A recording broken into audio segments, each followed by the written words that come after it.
আসসালামু আলাইকুম। আর্জেন্ট পাত্র চাই। একজন সুন্দরী সুশিক্ষিতা ডিভোর্সি পাত্রীর জন্য আর্জেন্ট পাত্র চাই। প্রথমে পাত্রীর কিছু সংক্ষিপ্ত বিবরণ।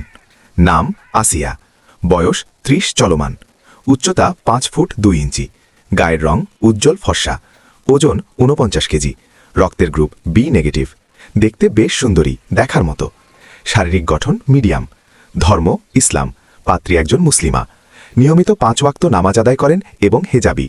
পাত্রীর জাতীয়তা বাংলাদেশী, পাত্রীর শিক্ষাগত যোগ্যতা বিএ পাস, পাত্রীর বৈবাহিক অবস্থা ডিভোর্সি, পাত্রীর ডিভোর্সি ঠিক, তবে পাত্রীর কোনো সন্তান নেই, পাত্রীর জন্মস্থান রাজশাহী, পাত্রীর বর্তমান ঠিকানা রাজশাহী, নিজের বাড়ি 3 তলা, পাত্রীর আর্থিক অবস্থা সচ্ছল, পাত্রীর কোনো পিছুটান নেই, পাত্রী একটি উচ্চ মধ্যবিত্ত পরিবারের মেয়ে, পাত্রীর পেশা বর্তমানে পাত্রীর কোনো পেশা নেই, পাত্রী বাড়িতে থাকেন, পাত্রী শারীরিক ও মানসিকভাবে সম্পূর্ণ সুস্থ, পাত্রীর শরীরে কোনো রোগ নেই আলহামদুলিল্লাহ।